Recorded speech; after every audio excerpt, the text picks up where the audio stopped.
Assalamualaikum minasang, o genki desu ka? Hari ini, Minri mau kasih tahu beberapa permainan tradisional dari Jepang. Kira-kira minasang sudah tahu belum apa saja sih permainan tradisional yang ada di Jepang? Berikut beberapa permainan tradisional yang sudah Minri cari. Disimak sampai habis ya.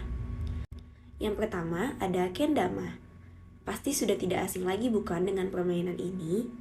Walaupun terlihat mudah, sebenarnya permainan ini lumayan sulit ketika dimainkan.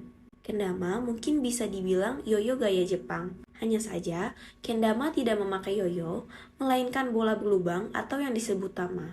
Tali kendama mirip, hanya saja kendama memakai pegangan yang mirip palang atau yang disebut dengan ken. Yang kedua ada ohajiki. Nah, kalau ohajiki ini mirip karambol. Ohajiki menggunakan semacam kepingan, namun kepingan itu tidak disentil, melainkan digerakkan dengan hentakan ujung jari. Ohajiki biasanya dimainkan oleh anak-anak perempuan. Yang ketiga ada ayatori. Untuk permainan ini, pasti minasang telah mengenalnya. Jika minasang pernah membuat berbagai karakter dengan gelang karet dengan bantuan jari-jari tangan, maka tanpa minasang sadari, minasang telah bermain ayatori. Ayatori sendiri merupakan seni melipat tali, namun tidak menggunakan gelang karet, melainkan menggunakan tali karet khusus. Yang keempat, kamizumo. Nah, minasang tentu saja telah mengenal olahraga sumo, atau gulat Jepang dengan pemainnya yang super gendut. Nah, kamizumo termasuk sumo, namun sumo versi aman karena pesumo minasang adalah karakter boneka pemain sumo dari kertas karton. Yang kelima, Daruma Otoshi. Kali ini, minasang akan bermain dengan memukul boneka Dharma yang merupakan pembawa aliran Zen Buddhisme di Jepang. Permainannya disebut Daruma Otoshi. Bonekanya sendiri disebut Daruma. Boneka ini terdiri dari beberapa bagian yang jika ditumpuk akan menjadi satu kesatuan menjadi boneka Daruma.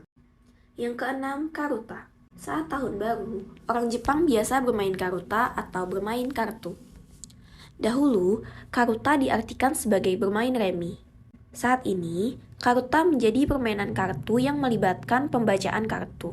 Permainan ini minimal bisa dilakukan oleh 3 orang, dengan 2 orang bermain dan 1 orang menjadi pembaca kartu, atau wasit. Ada 2 jenis karuta, Uta Garuta atau kartu puisi, dan juga Iroha Garuta atau kartu Iroha. Yang ketujuh, Fukuwarai.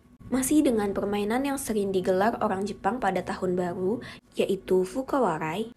Tujuan permainan ini adalah memasangkan bagian wajah secara tepat. Untuk melakukannya, Anda harus menggunakan penutup mata. Tentu berantakan hasilnya, namun disinilah asyiknya dan juga esensi keseruan permainannya. Yang kedelapan, Hanetsuki. Hanetsuki mungkin mengingatkan minasang dengan permainan bulu tangkis. Pola permainannya mirip, hanya saja permainan Hanetsuki dimainkan tanpa net pembatas dan tidak menggunakan raket atau kok reguler. Raket untuk Hanetsuki disebut Hagoita, sementara kok berupa biji buah mukuruji yang ditancapi bulu unggas. Dan untuk pemberat, ditambahkan koin. Permainan ini sudah lama ada di Jepang, bahkan sudah ada sejak abad 14. Yang kesembilan, Sugoroku. Suka permainan dadu, maka Sugoroku adalah permainan yang tepat. Sugoroku bisa dikatakan sebagai permainan papan ala Jepang. Permainan ini melibatkan pelemparan dadu dan bidak. Posisi lemparan dadu menentukan pergerakan bidak. Pola permainannya ada yang mirip backgammon, ada pula yang seperti ular tangga. Yang terakhir, shogi. Satu lagi permainan papan dari Jepang yaitu shogi. Permainan ini memerlukan 2 orang pemain. Masing-masing memainkan bidak di atas arena 9 baris dan 9 lajur. Pemain yang membuat langkah pertama disebut sentei, sementara itu pemain pembuat langkah kedua adalah gote. Salah satu pemain dianggap menang jika posisi raja di pihak lawannya telah bisa dimatikan. Bagaimana minasang? Tertarik untuk mencoba permainannya tidak? Sekarang kita sudah mengetahui 10 permainan tradisional yang ada di Jepang nih minasang. Kira-kira ada yang mau main sama Minri gak ya? Sekian informasi dari Minri. Terima kasih yang sudah menonton.